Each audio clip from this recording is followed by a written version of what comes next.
guys, and welcome back to the Crawl Corner. We're here once again in this wonderful ranty corner for all things Formula E. The first of the doubleheader weekend at Monaco has come to a close, and what could be said about race number 1 here at the Principality? It was very exciting, wasn't it? I enjoyed it. A thoroughly interesting race. Again, the dynamic of the pit boost I felt worked well. There was different strategy options out there. Do you do attack mode then pit boost, or do you do pit boost and then attack mode?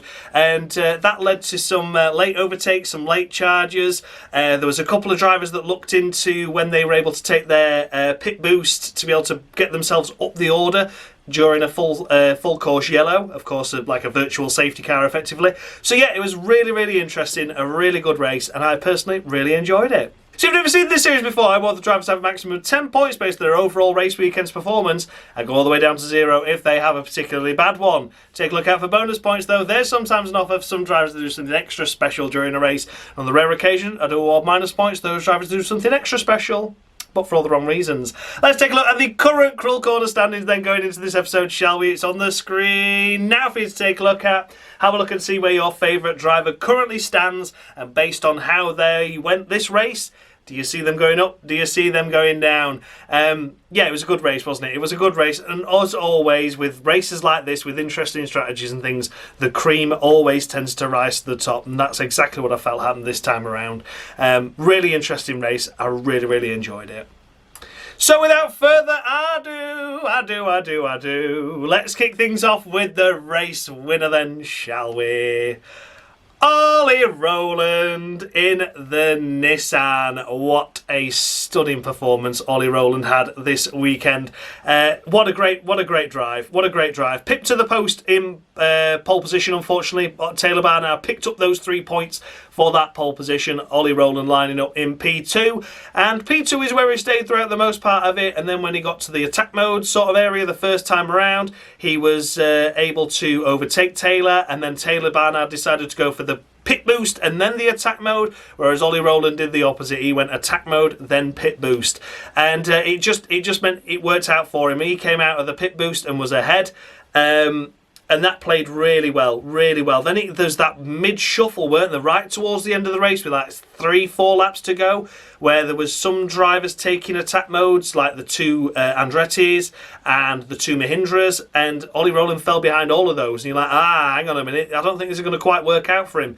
But as the others attack mode ran out, he'd still got a couple of minutes left and just climbed his way back through the field again and took the victory. A great strategic call, a great drive once again by Ollie Rowland. You can't fault a thing from him, can you? Driving the wheels off that Nissan, he really is. He's a bit like a Max Verstappen in Formula 1 at the moment. I don't think the Nissan's that good. I think he's getting something extra out of it, and that's really impressive from him.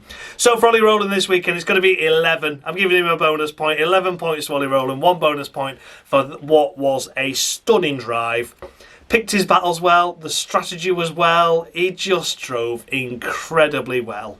There's nothing else that can be said about that. Well done, Ollie Rowland. 11 to you. Securing second place and Mahindra's first podium in quite a while, and Nick De Vries's first podium since the Gen 2 era. Yeah, what an effort. What an absolute effort by Nick De Vries. Fantastic job. P2.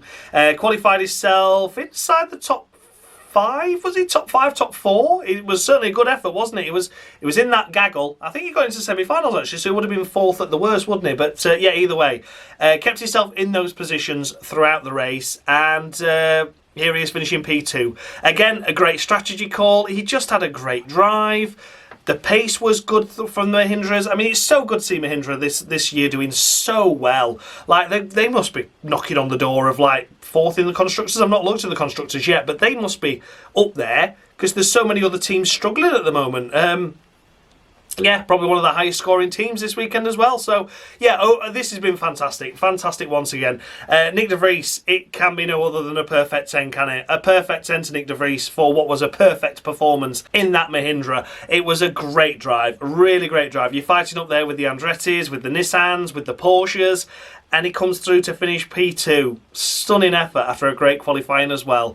Well done, Nick De Vries. I hope the next race is just as good. I really hope it is. We'll wait and see. But yeah, for now, a perfect 10 to Nick De Vries. Third place, we come to Jake Dennis in the Andretti, securing a podium for the Andretti squad. Good effort. Can't quite remember where he ended up in qualifying. I think he was mid-riff, weren't he? He'd get into the heats, into the head-to-heads, but no further than that. Either way, the race itself, though, it was all made in that first virtual safety car, full course yellow, ending when it did. He was able to nip past Mortara and no, it was De Vries, wasn't it? And Verline and De Vries slipped round. That was a really crucial move for his race there. He did pick up a 5-second time penalty for an infringement in the full course yellow. I don't think it was him getting it right because it said a green light on the dash when he went. We saw the replay, so it must have been for some other infringement in the later full course yellow or during that full course yellow, but not that moment. Either way, though, his teammate then played a great strategic game to make sure that he finished more than 5 seconds behind, and that then netted Jake Dennis the deserved P3 that he did finish. I think it'd have been hard done by to slip back to like that 6th, 7th area where he would have done had his teammate not held the pack up. So I think he's done a great job as Dennis and did deserve the podium. I think that 5-second time penalty would have been harsh and it cost him. But nonetheless, Jake Dennis this weekend, 9 to him. Great effort. Qualifying not as good as the people in front of him, but the race itself came to him, fell his way and did a really good job. And of course then had a teammate that played a blinder in ensuring that Jake Dennis remained in the podium positions. 9 to Jake Dennis. In fourth place, we come to Edoardo Mortara in the second of the Mahindras. What a stunning race so far. What a stunning weekend so far by Mahindra. I really hope they can carry this momentum forward into the next race. We will wait and see. But for now, Edoardo Mortara, what could be said about his race? It looked like it was all going to come undone. He got lunged up the inside by Costa, which pushed him into Beckman as he was trying to overtake Beckman at the same time at the final corner, ripped his front wing off. He had a sideways moment. It looked like the car was quite badly damaged. Maybe he had to have a pit stop. It looked like it was going to go wrong for Mortara and for Mahindra, but once again, luck on their side. They had all the bad luck last year. This time it's all about having the luck. So even with that amount of hefty contact, he was still able to stay inside the race and kept himself inside the points throughout. Really did a good job. It was a shame he couldn't get around Nico Muller until right at the line. I'm not sure what happened to Muller at the line there because Muller had a lot of percentage over the rest of the cars, but he lifted off and Mortara nabbed Muller at the end. But it's a shame that Mortara couldn't get past Muller sooner because obviously the percentage difference that Muller had over Mortara meant that Mortara was never ever going to get enough because he'd just put his foot down and bugger off. But had that not happened, it would have been, of course, then with Jake Dennis's 5-second time penalty, it would have been a double podium for Mahindra, and how good would that have been? But nonetheless, P4 for Mortara is still a great effort and still a great roundup for the Mahindra squad. It's going to be 9.5 to Edoardo Mortara. Not very cruel at the moment, is it? But I promise we'll get there. I promise we will. There's just some great drives up and down the field at the moment, and these drivers that finished up at the front really deserve praising for their racecraft because they kept themselves in the game. Great effort. 9.5 to Edoardo Mortara. Fifth place, we come to Nico Muller, of course, and he played a fantastic strategic game for that Andretti squad to ensure that Jake Dennis secured that P3. Again, as mentioned, we already discussed with Mortara, I'm not sure what happened over the line for Muller, but yeah, he got pipped to the post right at the flag, like he'd lifted off, and he got like 3% energy left. Everyone else was like down to 0.2, 0.3, you know, like they run the car to the limit. And yeah, Muller has still got a couple of percent left, but came to a halt pretty much and lost out a position right at the line. So not sure what happened there. Bit disappointing really. But Nico Muller, of course, his race looked to be over really early on because he got a puncture. He had contact and picked up a puncture, pitted early. There was no safety car for it, and there was never any full safety car. It was always just a full course yellow, which means you stay where you are, you just run at a pace. So it looked initially like his race was going to be over. However, when the second full course yellow came out, he was able to pit because he was below the 60% that you needed to get your pit boost. He came in, got a pit boost effectively for free, and then that put him onto the back of the gaggle again. Obviously, everyone else had not taken their pit boost, so then when everyone else took their pit boost, he filtered through to the front. And it then meant that this race that looked like he was going to be half a lap behind and nothing happening, it ended up being a race where he led laps and was leading the race and then was managing his pace to the cars behind. Of course, we saw that he didn't have an answer for the cars that eventually got through on him, but was able to put a great defensive drive in for his teammate, who had picked up that 5-second time penalty, to ensure that all the other cars that finished behind that 5 seconds. So, yeah, Muller, it's a shame he missed out right at the flag to Mortara after such a great drive, but still picking up 5th place after looking at the early stages of the race that like his race was over. He did something with the race, and not only did he do something with his own race, he also assisted his teammate as well. So it's 9 points for Nico Muller for me. Yeah, qualifying might not have been great. Getting the contact and getting the puncture might not have been great, but it's all about the end result. And not only did he help the team by securing points, he saved his teammate points as well, which is a great effort. So well done, Nico Muller. 9 points to you. Next up, we come to Pascal Wehrlein in the first of the Porsches. Avoids an of the week by this much. So thank me for whatever points you're going to get, Mr. Wehrlein, because he punted Taylor Barnard off into the wall at the chicane. Not the chicane, sorry, at the hairpin.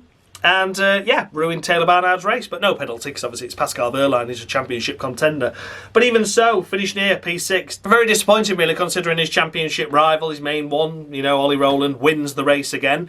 Jake Dennis, of course, quickly becoming a contender again. You could even say maybe even Nick De Vries, you know, because Nick De Vries has been consistent, not been picking up the big results, but always been there in the points. Yeah, you know, Pascal Wehrlein, P6, it's 8 points on the board, it's okay, but he's nowhere near where he needed to be. That Porsche should have been front row, should have been winning, should have been podium at an absolute minimum. And to finish P6 and punting another car off, not great, not great. So it's just 3 points for Pascal Wehrlein. He can thank me for him that I've not given him an of the week, but he's not normally that kind of driver. So around the streets of Monaco, I've sort of let him off a little bit. But any more of them antics in the second race, my friend, and you will be getting slapped with a lotterer of the week. So put your ideas up, Pascal. 3 points for now. Disappointing. Next up, we come to Dan Tington in the Kiro race quid pro quo, status quo, whatever. Yeah, a great race by Dan. I don't think there could have been much more from that. He did really well to get himself into the duels, to get himself into the semi-finals, lost out to Rowland. There was nothing more he could have done. Nothing more he could have done in that situation. I think he drove fantastically well to get himself up into the second row of the grid. Fantastic effort. The race itself, he tumbled down the order quite quickly, then was embroiled in a massive battle with the Jaguars, wasn't he? He couldn't leave the Jaguars alone, and the Jaguars couldn't stop tickling him either. They were bumping and boring and rubbing and touching, and there were all sorts going off. It was chaos, absolute chaos. But for Dan Tington coming away with some solid points with a P7 finish, a good points haul for the Kiro Race Pro Quo team. A good effort. I think he'd have maybe been expecting a little bit more from it, especially with, you know, Monaco always this crucial track position kind of thing. And yeah, it is a little bit more track positioning than other circuits, but even so, we're still proving Formula E that overtaking can be done substantially around that track. And yeah, ultimately, I don't think he'll be quite happy with that. I think he maybe felt there was another couple of places in it, but nonetheless, it's still a good haul of points for a team that scored next to none last year, you know, and Dan Tington with a mature drive is a great effort. It is a great effort. So for Dan Tington, I've awarded him 8 points. If I can count. 8 points. 8 points to Dan Tington for that. Good effort. Good race overall. A solid performance. Maybe another position or two in it. Shame there was a bit of bumping and boring, but nonetheless, a strong result. 8 to Dan Tington. And then, in the points, scoring 4 of them, it is Robin Freitz in the Envision. Hallelujah. Praise the Lord. I don't know if this elevates them from anything above bottom, because obviously they've been outscored by Kiro Quid Pro Quo. I don't know if this elevates them above anyone. I don't know. But either way, they're either second to last or last in the standings still in the Envision squad. Robin Freitz, though, picks up something, doesn't he? But again, all that chaos, all that carnage, there was penalties, you know, there was penalties, there was punctures, there was the pit boost, there was which strategy do we do, and he still only manages to pick up 4 points in a car that should be doing a lot more than that. Yeah, it's 6.5 to Freitz. Didn't see much of him in the race. That's because he was just fair to middling. That's all we really saw of it, where he just, oh, he's there, he's just there. There he is. There he is. Like, you don't really notice him. He's just there making up the numbers. And making up the numbers this time meant he did actually score some points. So, hallelujah, praise the Lord. But my God, Envision. Christ. 6.5 to Rubbing Frights. 9th place, and the first of the Maseratis, we come to Stoffel Van Dorn. Yeah, didn't see anything of the Maseratis this race in particular. Very anonymous, very lonely. Van Dorn out-qualified Jake. Jake was at the back, wasn't he? But even so, he was running around in this sort of bottom half of the top 10, this 8th to 12th sort of area. Picks up a couple of points in the end. It's something, I suppose, but it's not great, is it? Look at the performances we had further ahead. In, I would say, inferior cars in some circumstances. You know, the Mahindras, they're a great team, they're a great car, but sometimes their efficiency is not quite there, and you'd have thought the Stellantis powertrain in the back of the Maserati could have done a lot more. Didn't this time, did it? Miller 05 to Van Dorn, you can thank me for him. A very average race, netting a very average result. Securing the final points paying position, we come to Maxi Gunter in the first of the DS Penske's. Another team that should be picking up more points than this and just are at the moment. The DS Penske squad, they had a tough time out last time, didn't they, in Miami, and they didn't pick up much. And here they are again. You know, it's a team that should be getting both cars inside the top 10, but they're just ruffling feathers at the moment, Mahindra, because Mahindra are up there. I mean, you've got a Kiro in there in the points, you know, well in the points in 7th, not just scraping a 1 or a 2. You know, it's those teams that are just really taking it to the big boys and saying, look, we're not playing games no more now. We've got cars that are decent and respectable, and they're getting points in their own merit. And this means that teams like DS Penske, if they're not on their A game, they're not getting much, if at all anything. So I hope they put the riders up for the second race. It is a double header, so of course they have got another chance to regroup, change the settings, whatever they want to do with it, and go again. But for now, disappointingly so, it's a Miller 05 to Gunter as well. Average result, average performance. Shame again. P11, and just outside the points we come to Sam Bird in the first of the McLarens. Again, close to an of the week, but I've decided not to give him one because I just thought, you know, P12 on the grid, a P11 finish. No, amazing, is it? Once again, an average performance. Where was his teammate, Running inside the points, leading the race, taking pole position. Here he is, not scoring a point. Shame. Four, and thank me for him, Sam. He's gone wrong, hasn't it? He's just not got the mojo. He's the Daniel Ricciardo of Formula 1. Should have left when he left Jaguar, but instead he was picked up by a McLaren team that really wanted him, and apart from a 1 or 2 really good odd performances, there's been nothing else from him, unfortunately, and that's very much how Daniel Ricciardo's career went, isn't it? You know, should have been dumped after McLaren, shouldn't have been saved, but he did get saved, and then he had a 1 or 2 good races and then got binned off. I think we could see that from Sam Bird, especially with now as well, of course, McLaren announcing that they're departing Formula E at the end of the season, which is a big shame, but I could see Taylor Barnard easily turning up anywhere else, or even in the team that ends up buying the McLaren out. But Sam Bird, I don't think anyone's going to want to retain him, and I don't think any team's going to want him. So this could be the swan song for Sam Bird, and it's a shame to say, but it was a lacklustre performance once again. It's 4 points from me for him.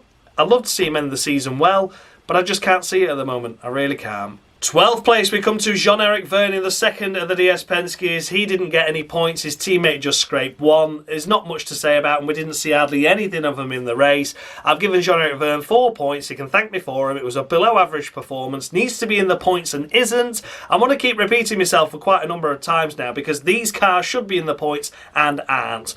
Like I say, they're just having the feathers ruffled because there's teams up there that shouldn't be getting points in their mind that are doing really well. So yeah, sort your ideas out, DS Penske. I'm not just fully blaming JeanEric Vern for it. That's why he doesn't get an of the week. But yeah, he certainly doesn't deserve the points that any of the other drivers inside the top 5 got. So he's getting 4.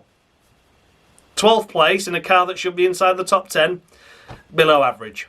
4 to Vern. Shame. I like the guy. I really do hope he does well this season. I hope DS Penske can find their feet again. I hope the drivers can find something in those cars again. But for now, it's another lacklustre performance. Next up, we come to Lucas Degrassi in the first of the Lola Apt Yamaha things, whatever they're called. Lola Apt Yamaha. Yamaha Apt Lola. Lola Apt. Lola Yamaha. Either way, Miller 05. Miller 05 for me, for him. Because once again, unfortunately, it's not a great performance. It's in the middle of the road. It's average. The car didn't have the pace this week, and that's fine. I think we saw he picked up a bit of front wing damage as well, didn't we? It's still a learning year. It's not going to ever be podiums like it was last time out, is it? That's not going to happen all the time for Lola. It was a feel-good moment, but unfortunately, those moments are going to be few and far between. Finished ahead of a handful of cars that maybe should have finished ahead of him, but even so, not in the points. Didn't benefit from the pit boost and things, you know, there was more strategic gambles there that could have played his way, and it was a shame it didn't go that way, but that's life, isn't it? A Miller 05 to Degrassi, not criticising him or his weekend overall, just one of those things. Next up, we come to Norman Nato in the Nissan. Norman Nato in the Nissan. And yes, very much this close to an of the week as well for Norman Nato. But again, just avoids it just because I've got a bit of sympathy for him. He's had quite a few this time around. He's not getting an impressive score though. He's getting 2. He's getting 2 from me. His teammate, close to pole position, wins the race. Great drive. Norman Nato bimbling about. Not doing very well, not getting into the heats, not into the head-to-head, sorry, and just trundling round outside the top 10 throughout all of the race, and then that's where he finishes. Behind cars he shouldn't be behind, and just struggling. So it's a shame for Norman, shame. I don't really know much more I could say. A pole sitter from last time out, P nowhere this time. Big disappointment. 2 to Norman Nato. And then we come to Taylor Barnard in the second of the McLarens. What a shame, Taylor. What a shame. Oh, pole position. What a great lap. What a great lap. Put Ollie Rowland under pressure. Ollie Rowland made that mistake in the qualifying, and Taylor Barnard got that pole position gifted to him then after turn 1, and there was no dramas from there. A great lap, really good stuff. The race itself led at the start quite well, came under pressure from Rowland, cut the chicane a couple of times, which was a little bit naughty, and relinquished the position to Rowland as a result the second time around. Then they went for the different strategy of doing the pit boost first and then the attack mode, which was the wrong way round. He lost a couple of positions. He came out of all that filtering out and all that sorting and gaggling about 5th, but of course we knew Cassidy was a wounded soldier with well down on energy compared to everyone else. We saw that Nico Muller, of course, had no attack modes left, so he would have probably ended up around 4th had the race unfolded like it should have done, but he got stuffed into the wall by Pascal Wehrlein, which was a huge disappointment, a huge shame. Didn't deserve that happening to him. And I think Taylor Barnard held a good account of himself this weekend. Drove clever, drove smart, was over the limit a couple of times, but did relinquish the position to Rowland. Didn't work out too well. I don't think the strategic call was the right one to make, but nonetheless did a good job this weekend and deserved a lot more from it. A top 5 finish should have been possible, but it didn't happen due to contact that was no fault of his own. It's 7.5 to Taylor Barnard for me, for him. Good weekend, character building. Let's hope he can get another pole position or up at the front at least for this second race. And let's hope he can try and get another podium or another win. Let's get him on there. Let's get him up there again because he deserves it. There was more this race and it went begging. 7.5 to Taylor Barnard. Next up, we come to the second of the Maseratis in Jake Hughes. Didn't see anything of him apart from him losing his front wing, unfortunately. Qualifying on the back row of the grid. Again, probably should have been given an of the week, but I've just been sympathetic because I've been sympathetic to others. If I was giving out of the weeks, this video would take me fucking hours to edit and upload. But I've given the ones that I feel definitely deserved it to the ones that definitely deserved it anyway. Jake Hughes, 3 and thank me for him, Jake. Nowhere near this weekend. His teammate did pick up a point, didn't he? He gets nothing. 3 to Jake. Didn't see anything of him apart from his front wing falling off. Disappointing once again. Not just from Jake, but from Maserati as a whole. So I'm not just blaming the driver, but it's just another lacklustre race where something could have happened. Up next is David Beckman in the second of the Kiro Race Pro Quid Pro Status Quo cars. Great effort by Beckman. Qualified himself P11, which was a good effort. The race itself tumbled down the order. Not sure why that happened. Possibly contact that we didn't see off screen, but we did see a brief drop in him in positions. It wasn't like he just trundled down, he had a big drop and then really didn't recover from that. Not sure what happened, maybe a mistake, maybe contact, maybe had to go down an escape road, I don't know, we didn't see it. But for Beckman overall, giving him 4. I don't think he deserves a good point all based on where his teammate did this weekend, but it was still an okay race overall by Beckman. Maybe could have scraped a point or 2, maybe, but maybe not as well. It's a difficult one to judge. But yeah, 4 to Beckman, not on par with his teammate this weekend overall. No longer the rookie really in the sport. To be honest, he's had a few races under his belt now. Hope he can deliver a good result in race 2, but we will see. But for now, yeah, Beckman, 4 to him. Sort of finished where the car's expected to finish, but then you see what his teammate does, and you think, more was possible. Nick Cassidy, Jaguar, fucking hell. Oh my god. Oh my god. It's just all over, isn't it? He's scored like, what, 10, 12 points this season so far? That's it. And here he is again. No benefit to anything in the full course yellows because he was that much down on power. Almost 10% down on the cars around him. So he was just a sitting duck. No attack modes left either. Not that that mattered because he had no percentage left to use them anyway. And just feathered his way from the front of the grid after the full course yellow and everything, after Mitch broke down. He was at the front then, and then he just fell down the order because he's got no energy left. 4 to Nick Cassidy. Oh dear. Next up we come to Sebastian Buian, the second of the Envisions.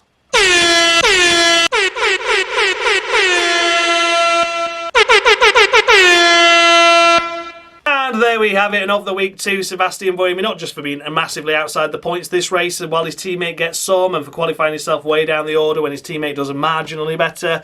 It's also for the fact that he decided to make contact with Costa during a free practice session just because he got blocked. It wasn't qualifying, it didn't matter, but yeah, he felt like he had to turn into Costa. I'm surprised it wasn't a penalty, I'm surprised it wasn't a fine, I'm surprised it wasn't a disqualification from the weekend, because that kind of stuff just isn't acceptable, Sebastian. I can understand your frustrations, your car's shite, but doing it in a free practice session, so Costa, like, yeah, he blocked you, but it doesn't matter, does it? It's for nothing, really. So yeah, frustration getting the better of Sebastian Buian, and I don't like that kind of stuff, so he's been given an of the week for that, and that's that, I'm afraid. Sebastian Buian, book your ideas up. This is going to be the last we see of him. There's going to be a lot of the main ones, the ones that have been in it from the start in Formula E and have taken part in a lot of races. I can see the end of their careers coming at the end of this season. Buemi's one, Degrassi possibly, Bird's another, I would say. Maybe Frisse, who's taken part in quite a lot of them. So yeah, there's a lot to play for this season. But yeah, I think it could be curtains for Buemi. That race, not impressive. Oh, Mitch Evans next.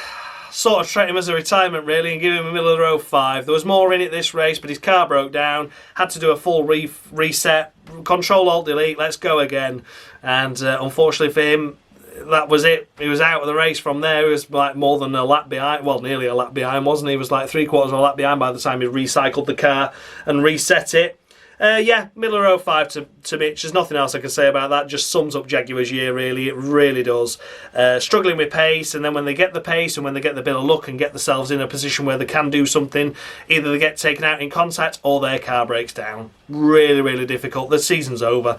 The season's over now, especially for the Drivers' Championship.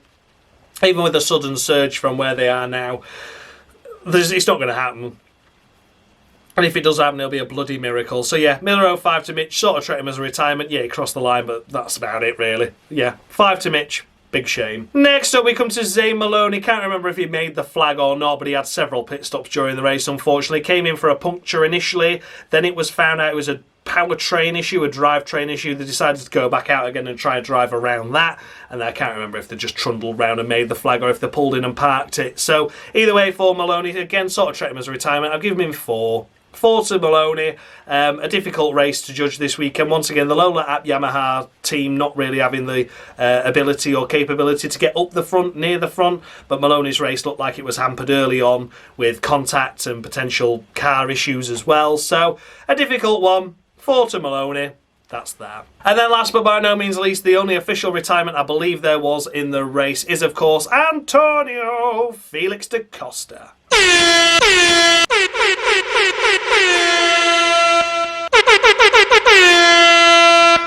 And there we have it, of the week to Antonio Felix da Costa for that silly lunge that he made on Eduardo Mortara, who was also lunging David Beckman at the time. Yeah, no need for that really. No need, I'm afraid. Yeah, disappointing. Disappointing by da Costa. Qualifying wasn't great either, down in like 15th area. Could have been more in that. There should have been more in that. He shouldn't have been in the danger zone, but he was. and then just threw it all away by a silly, audacious overtake that he could have bided his time with. It was still early days in the race. There was a lot more to offer in that race, and unfortunately he decided to try a move at the final corner that isn't really on at the best of times, even in Formula E with a small car. And it was a bit audacious. It didn't go well. He damaged the car, stuffed it in the wall, damaged Mortara's car, damaged Beckman's car as well as a result of that. They were both able to continue, luckily. But yeah, also the other car that hit him from behind as well got the front wing damage. So yeah, just a messy race. Costa, unfortunately, needs an of the week for that. So there, guys, that was the runners and riders of the Monaco E-Prix race number 1 here. Let me know down in the comments section, did I score any drivers too high?